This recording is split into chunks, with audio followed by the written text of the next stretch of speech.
Hello दोस्तों, नमस्कार। मैं राहुल पांडे आपके अपने यूट्यूब चैनल भवशंकर एकेडमी पर हृदय से स्वागत करता हूं। दोस्तों, आज मैं आगामी प्रतियोगी परीक्षाओं से संबंधित बहुत ही महत्वपूर्ण टॉपिक लेकर आया हूं। नई शिक्षा नीति 2020। नई शिक्षा नीति के कुछ महत्वपूर्ण टॉपिक की ओर चलते हैं, जिसमें से पहला पॉइंट है दोस्तों, केंद्र सरकार ने राष्ट्रीय शिक्षा नीति 2020 को मंजूरी दे दी गई है। नई शिक्षा नीति के निर्माण के लिए जून 2017 में पूर्व इसरो प्रमुख डॉक्टर के कस्तूरी रंगन की अध्यक्षता में समिति का गठन किया गया था। इस समिति ने मई 2019 में राष्ट्रीय शिक्षा नीति का मसौदा प्रस्तुत किया गया था। नई शिक्षा नीति 34 वर्ष पुरानी राष्ट्रीय शिक्षा नीति 1986 को प्रतिस्थापित करेगी। राष्ट्रीय शिक्षा नीति 2020 वर्ष 1968 और वर्ष 1986 के बाद स्वतंत्र भारत की तीसरी शिक्षा नीति होगी।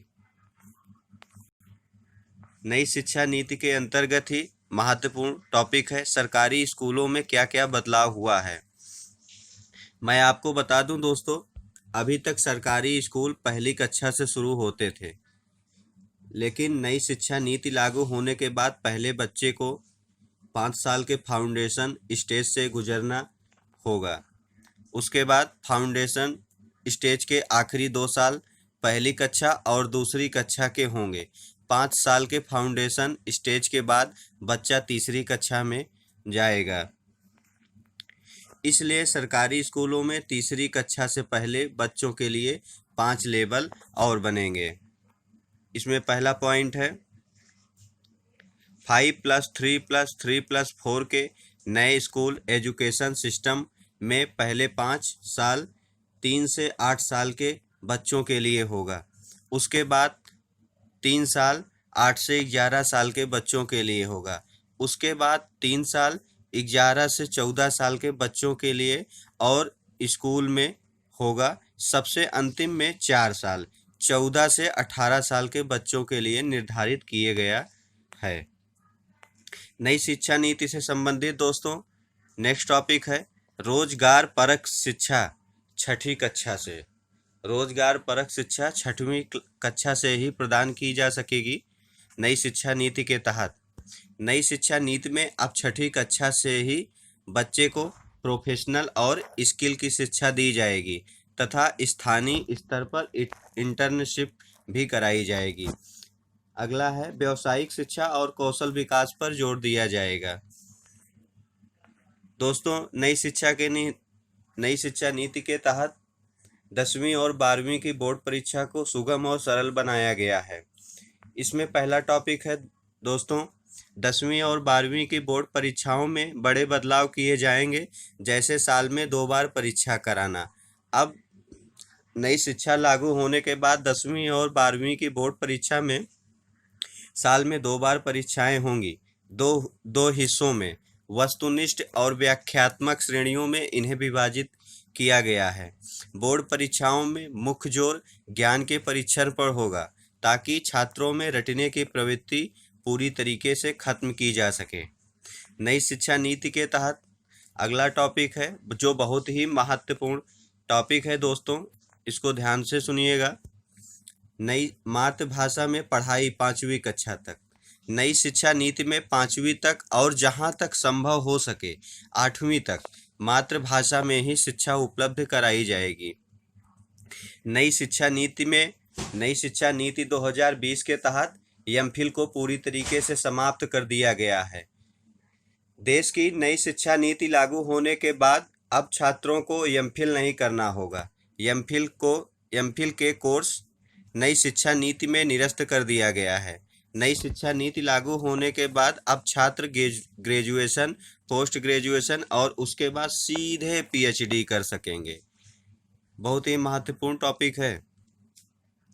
नई शिक्षा नीति के तहत अगला और महत्वपूर्ण टॉपिक है दोस्तों, अब खत्म होंगे यूजीसी, एनसीटीई और एआईसीटीई। अब बनेगी एक रेगुलेटरी बॉडी बनाई जाएगी जो इन्हीं के तहत आगामी परीक्षाएं कराई जाएगी। नई शिक्षा नीति के तहत अगला टॉपिक है स्कूल कॉलेजों की फीस पर नियंत्रण के लिए एक तंत्र बनाया जाएगा, जिससे स्कूल और कॉलेजों की मनमानी फीस को रोका जा सकेगा। नई शिक्षा नीति के तहत ऑनलाइन एजुकेशन पर जोर दिया गया है। नए सुधारों में टेक्नोलॉजी और ऑनलाइन एजुकेशन पर जोर दिया गया है। कंप्यूटर, लैपटॉप और फ़ोन इत्यादि के जरिए विभिन्न ऐप का इस्तेमाल करके शिक्षण को रोचक बनाने की बात कही गई है नई शिक्षा नीति 2020 के अंतर्गत। नई शिक्षा नीति के तहत कुछ और टॉपिक है।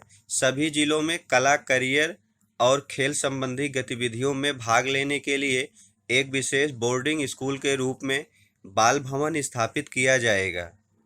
ये भी आगामी प्रतियोगी परीक्षाओं से बहुत ही महत्वपूर्ण प्रश्न बनकर आएगा। सभी जिलों में कला, करियर और खेल संबंधी गतिविधियों में भाग लेने के लिए एक विशेष बोर्डिंग स्कूल के रूप में बाल भवन स्थापित किया जाएगा।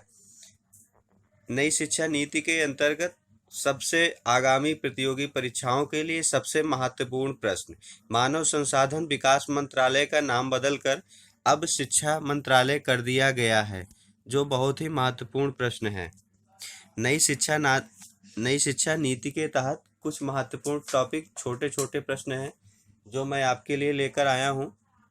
34 साल बाद आई शिक्षा नीति में स्कूली शिक्षा से लेकर उच्च शिक्षा तक कई बड़े बदलाव किए गए हैं। बच्चों पर से बोर्ड परीक्षा का बोझ कम किया जाएगा, तो उच्च शिक्षा के लिए भी अब सिर्फ एक नियामक होगा। पढ़ाई बीच में छूटने पर पहले की पढ़ाई बेकार नहीं होगी। पहले ऐसा था कि अगर आप ग्रेजुएशन कर रहे हो दोस्तों, अगर आपने फर्स्ट ईयर और सेकेंड ईयर करके फाइनल ईयर में छोड़ दिया तो आपका ग्रेजुएशन इनकम्प्लीट माना जाता था। लेकिन नई शिक्षा नीति के तहत अब ऐसा नहीं है। अगर आपने ग्रेजुएशन में फर्स्ट ईयर और सेकेंड ईयर की पढ़ाई करके छोड़ दिया है तो आपको फर्स्ट ईयर और सेकेंड ईयर की मार्कशीट उपलब्ध कराई जाएगी। नई शिक्षा नीति के तहत ये भी बहुत ही महत्वपूर्ण टॉपिक है। स्कूलों में अब 10+2 का फॉर्मेट समाप्त कर दिया गया है। अब शुरू होगा 5+3+3+4 का फॉर्मेट शुरू किया जाएगा नई शिक्षा नीति 2020 के तहत। अब स्कूल के पहले 5 साल में प्री प्राइमरी स्कूल के 3 साल और कक्षा 1 और कक्षा 2 सहित फाउंडेशन स्टेज शामिल किया जाएगा। इन 5 सालों की पढ़ाई के लिए एक नया पाठ्यक्रम तैयार होगा। अगले 3 साल का स्टेज कक्षा 3 से 5 तक का होगा। अब छठी कक्षा से बच्चे को प्रोफेशनल और स्किल की शिक्षा दी जाएगी। स्थानीय स्तर पर इंटर्नशिप भी कराई जाएगी ताकि बच्चों को अच्छे रोजगार के अवसर मिल सकें। चौथा और आखिरी स्टेज है नई शिक्षा नीति का। चौथा स्टेज कक्षा 9 से 12वीं तक 4 साल का होगा। इसमें छात्रों को विषय चुनने की आज़ादी रहेगी। पहले 11 से 12वीं तक था, जो अब 9 से 12वीं तक कर दिया गया है। गणित या साइंस के अन्य विषय भी पढ़ने की आज़ादी होगी। पहले कक्षा 1 से 10 तक सामान्य पढ़ाई होती थी, सिर्फ कक्षा 11 से विषय चुन सकते थे। लेकिन नई शिक्षा नीति के तहत ये सुविधा कक्षा 9 से 12 तक कर दिया गया है कि आप अपने मनपसंद सब्जेक्ट को चुन सकते हैं। पूरा वीडियो देखने के लिए धन्यवाद दोस्तों। अगर आपने हमारे YouTube चैनल बम शंकर एकेडमी को पहली बार विजिट किया है तो आप बम शंकर एकेडमी को सब्सक्राइब, शेयर और लाइक करिए। धन्यवाद दोस्तों। बम शंकर।